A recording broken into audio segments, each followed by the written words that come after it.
Hey, what is going on, guys? In this video today, we're going to be discussing 5 signs that you're a bad console Fortnite player. Basically, I'm going to be sharing 5 playstyle-related traits that I commonly see in lesser skilled players, while also providing you some advice on how to fix those negative traits. Now, please try not to take anything I say here too seriously or anything. Even if 2 or 3 of the 5 signs that I discuss are things you notice in your own gameplay, that definitely doesn't automatically mean you're horrible at the game or anything. However, it does mean that there are some aspects of your gameplay that you should specifically focus on improving because it's very likely holding you back as a player. So without further ado, let's get right into it. Alright, so the first bad sign that I see really frequently in lesser skilled players is being indecisive in box fighting situations. Box fights are some of the most mechanically challenging situations in Fortnite, while also being incredibly mentally demanding as well. The mechanical skill required to be a box fighter at this point in time is honestly pretty insane. You need to be able to edit and reset edits really quickly, place structures really quickly, stay in constant movement to keep your opponent guessing, and as if that wasn't enough, at the end of the day, none of that really matters if you can't hit your shotgun shots. And as crazy/intimidating as that may sound to the average player, the mental aspect of box fights are just as important.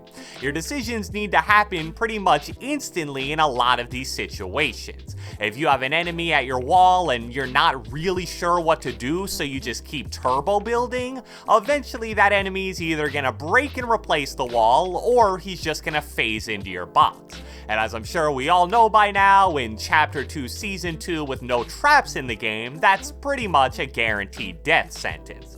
So when you're in a box fighting situation, especially on the defensive end, you can't be indecisive and you can't be hesitant with the decisions you make, even if that decision isn't perfect.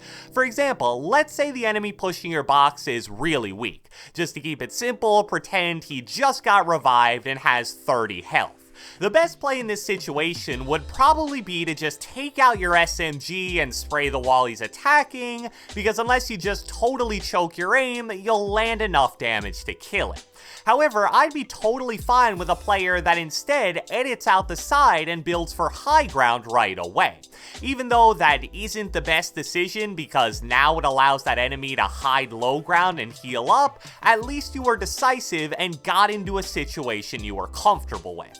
The first step is making choices and instantly executing them, and then over time, you'll start to learn what the smartest choice is in each situation. The next bad habit of lesser skilled players is losing track of enemies in fights. This might be the most telltale sign of a lesser skilled player on this entire list. Now, to be fair, I totally get it. In most shooter games, tracking the movement and positioning of enemies is relatively simple because they can only walk or run.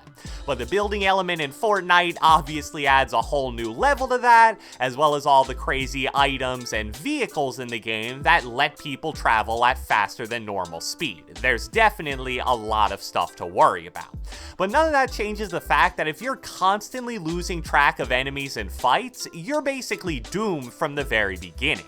I can't tell you how many times I've spectated my friends who don't really play the game all that much, and they'll just run out into the open to push an enemy only to get absolutely lasered from someone else at a different angle.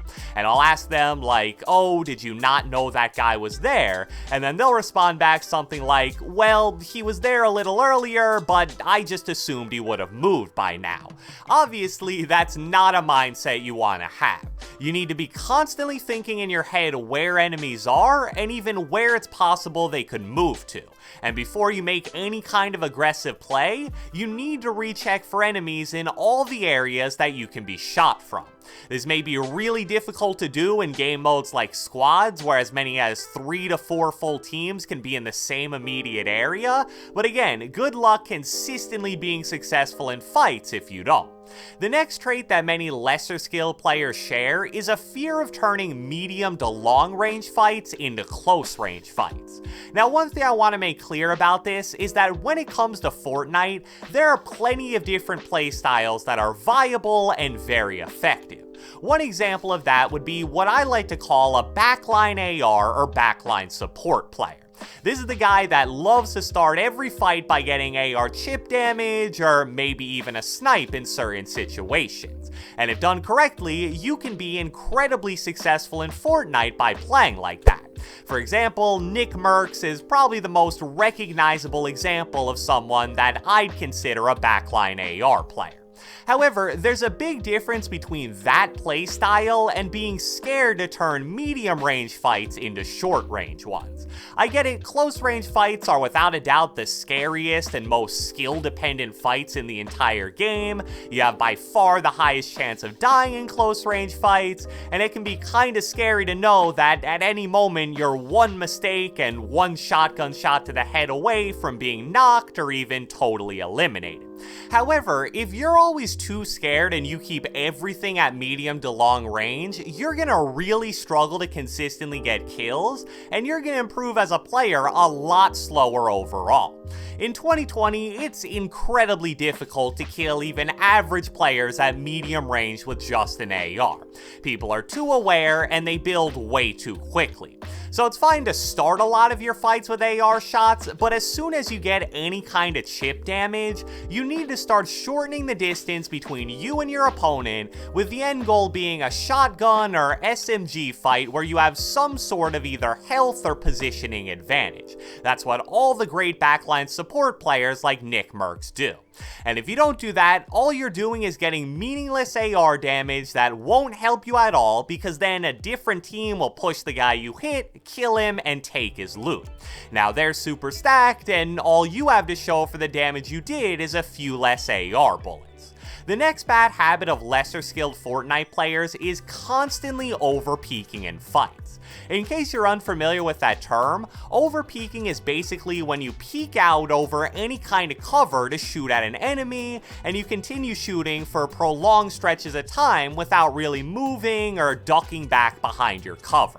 This obviously makes you a very stationary and easy to hit target for any enemies that have a line of sight on you. Best case scenario, you only take 1 to 2 AR bullets, so it sucks, but it isn't the end of the world. Worst case scenario, you take a full burst from an AUG or heavy sniper bullet to the head, which obviously is pretty much a GG. And I can understand the reasoning behind over-peeking. It's just so hard to pass up an opportunity where you have an enemy in your crosshair. Luckily, there are two ways to kind of limit over-peeking if that's something that you struggle with. The first way is just to stay mobile the entire time you're peeking and shooting. Even though strafing while ADSing is pretty slow, it's enough in most cases to at the very least prevent you from being sniped. The other thing you want to do is constantly duck back into cover. If you aren't actively firing at someone, there's no reason for you to be showing any part of yourself above your structures. Since Fortnite's a third-person based game, you can see everything totally fine even when your entire body is behind a ramp or wall. The fifth and final sign of lesser skilled players is being slow to react when players start ramping towards you. Earlier, we talked about how being indecisive in a box fight is basically a death sentence in this current meta. Well, at the same time, being slow to react and indecisive when players try to ramp over you is almost just as bad. I think the reason why most players are slow to react in that situation is because you almost need to instantaneously decide your game plan for the situation at hand, and it isn't going to be the same thing every time. In some situations, your best bet is to start ramping forward as soon as you see an enemy do it to beat them to high ground, while other times your best bet is to first shoot out their ramp, make them fall, and then as they're falling, that's when you go for high ground.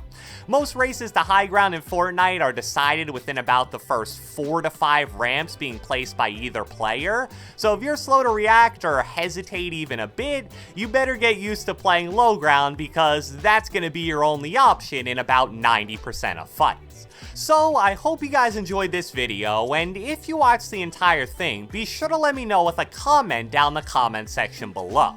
Out of the 5 bad habits that we discussed in this video, which have you most noticed in your own gameplay? There's no shame in it. For me personally, I definitely overpeak way too frequently. Be sure to leave a like, leave a comment, subscribe, turn on post notifications, do whatever the heck you want, and I will catch you guys next time.